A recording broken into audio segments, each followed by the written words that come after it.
நம்ம இன்னைக்கு வெள்ளரிக்காய் வச்சு டேஸ்டி அண்ட் ஹெல்த்தியான ஸ்வீட் ரெசிபி எப்படி செய்கிறதுன்னு பார்க்க போகிறோம். இது நீங்கள் வெள்ளரிக்காய் வச்சு தான் பண்ணியிருக்கீங்கன்னு யாருமே நம்ப மாட்டாங்க. அவ்வளோ டேஸ்டியாக இருக்கும். வாயில் வச்சதும் கரைஞ்சி போயிடும். குட்டி குழந்தைங்கள்லேருந்து பெரியவங்க வரைக்கும் என்ஜாய் பண்ணி சாப்பிடுவாங்க. ஸோ மிஸ் பண்ணிடாமல் ட்ரை பண்ணி பாருங்கள். ஹாய் ஃப்ரெண்ட்ஸ், என் பேர் Abhi. Welcome to Indian recipes Tamil. வீடியோக்குள்ள போகிறதுக்கு முன்னாடி நம்ம சேனல் இந்தியன் ரெசிபீஸ் தமிழை சப்ஸ்கிரைப் பண்ணிக்கோங்க. கூடவே இருக்க பெல் சிம்லையும் கிளிக் பண்ணிக்கோங்க.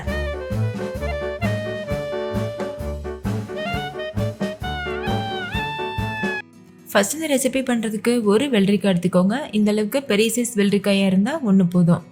அப்படி இல்லைன்னா சின்னதாக இருந்ததுன்னா 2 எடுத்துக்கோங்க.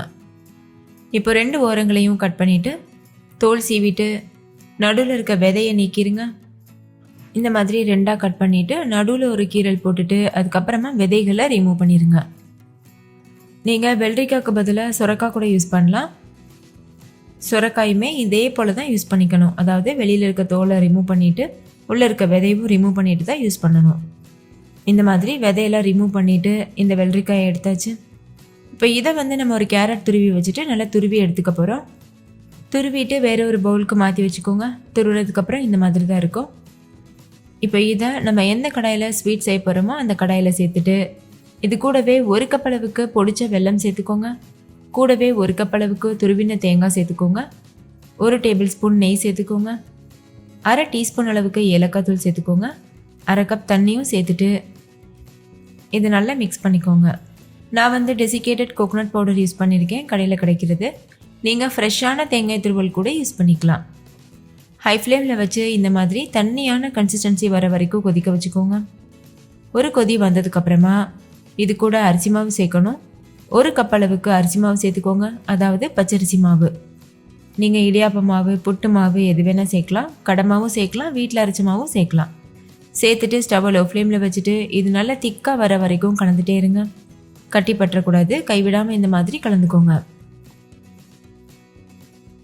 இந்த அளவுக்கு கெட்டியானதுக்கு அப்புறமா ஸ்டவ் ஆஃப் பண்ணிவிட்டு இதை முழுமையாக ஆற வச்சுருங்க. கொஞ்சம் கூட சூடு இருக்கக்கூடாது. நல்லா ஆறிடணும். நல்லா ஆறினதுக்கப்புறமா கையில் கொஞ்சமாக நெய் இல்லைன்னா எண்ணெய் அப்ளை பண்ணிவிட்டு இதை ஒரு சப்பாத்தி மாவு பக்குவத்துக்கு பிசைஞ்சு எடுத்துக்கோங்க. இந்த மாதிரி கை வச்சு நல்லா பிசைஞ்சிக்கணும். நான் இதில் அரிசி மாவு யூஸ் பண்ணியிருக்கேன். நீங்கள் அரிசி மாவுக்கு பதிலாக ராகி மாவு கூட யூஸ் பண்ணிக்கலாம். அது இன்னுமே ரொம்ப ஹெல்த்தியாக இருக்கும். இந்தளவுக்கு சாஃப்டான மாவு பக்குவத்துக்கு பிசைஞ்சதுக்கப்புறமா சின்ன சின்ன உருண்டைகளாக உருட்டி வச்சுக்கோங்க. இந்த சைஸில் உருட்டிட்டு ஒரு வாழை இலையில் கொஞ்சமாக நெய் அப்ளை பண்ணிக்கோங்க. அப்ளை பண்ணிவிட்டு இந்த மாதிரி நம்ம எடுத்து வச்சுருக்க உருண்டையை வச்சு இது போல் டேப் பண்ணிக்கோங்க. எந்தளவு முடியுமோ அந்தளவுக்கு ஒல்லியாக, அதாவது தின்னாக டேப் பண்ணிக்கோங்க. கையில் ஒட்டுற மாதிரி இருந்ததுன்னா கொஞ்சமாக நெய் இல்லைன்னா தண்ணி கூட நீங்கள் அப்ளை பண்ணிக்கலாம். இந்த அளவுக்கு ஸ்ப்ரெட் பண்ணதுக்கப்புறமா 4 மூலைகளையும் இந்த மாதிரி ஈவன் ஆக்கிக்கோங்க. அந்த வாழை இலையை வச்சு இந்த மாதிரி வச்சுக்கோங்க. இது எதுக்காக பண்ணுறோன்னா நல்ல ஒரு ஸ்கொயர் ஷேப் கிடைக்கிறதுக்காக. இப்போ அப்படியே ஃபோல்டு பண்ணிடுங்க. ஃபோல்டு பண்ணிவிட்டு லேசாக இந்த மாதிரி டேப் பண்ணிக்கோங்க. அது விரிஞ்சிடாமல் இருக்கிறதுக்காக.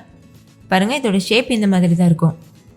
இந்த மாதிரி அமர்த்தி விட்டுக்கோங்க. இதே போல் மீதி இருக்க எல்லா மாவையும் சின்ன சின்ன உருண்டையாக உருட்டிட்டு நம்ம வாழை இலையில் வச்சு தட்டிட்டு ரெடி பண்ணிடலாம். இது எல்லாத்தையுமே நான் ஒரு இடியாப்பம் பிளேட்டில் அரேஞ்ச் பண்ணி வச்சுருக்கேன். இட்லி பாத்திரத்தில் தண்ணி கொதிக்க வச்சுட்டு நம்ம செஞ்சு வச்சுருக்க பிளேட்டை உள்ளே வச்சுட்டு மூடி போட்டு மூடிட்டு ஹை ஃப்ளேமில் வச்சு ஒரு 10 நிமிஷத்துக்கு வேக வச்சு எடுத்துக்கோங்க. 10 நிமிஷத்துக்கு அப்புறமா ஓப்பன் பண்ணி பார்க்கலாம். இப்போ டேஸ்டியான வெள்ளரிக்காய் ஸ்வீட் சூப்பராக தயாராகிருச்சு. இப்போ ஸ்டவ் ஆஃப் பண்ணிவிட்டு இது முழுமையாக ஆற வச்சுருங்க. ஆறுனதுக்கப்புறமா நம்ம ஓப்பன் பண்ணிவிட்டு சர்வ் பண்ணிடலாம். இதை நீங்கள் சின்ன குழந்தைங்களுக்குலாம் கொடுக்கும்போது ரொம்பவே என்ஜாய் பண்ணி சாப்பிடுவாங்க. அந்த வாழை இலையோட ஃப்ளேவரோட அதுக்கப்புறம் வெள்ளரிக்காய் அரிசி மாவுலாம் சேர்த்துருக்கிறதுனால ரொம்பவே சூப்பராக இருக்கும். ஸோ மிஸ் பண்ணிடாமல் ட்ரை பண்ணி பாருங்கள். இதை நீங்கள் பிரேக்ஃபாஸ்ட்டாகவும் எடுத்துக்கலாம், ஈவினிங் ஸ்நாக்ஸ்க்கு கூட கொடுக்கலாம். ஓகே ஃப்ரெண்ட்ஸ், இந்த வீடியோ உங்கள் எல்லாருக்கும் ரொம்ப பிடிச்சிருக்கும்னு நம்புகிறேன். பிடிச்சிருந்தா லைக் பண்ணுங்கள், உங்கள் ஃப்ரெண்ட்ஸ் கூட ஷேர் பண்ணுங்கள். நீங்களும் செஞ்சு பார்த்துட்டு டேஸ்ட் எப்படி இருந்ததுன்னு கமெண்ட்டில் சொல்லுங்கள். Thank you. Bye-bye.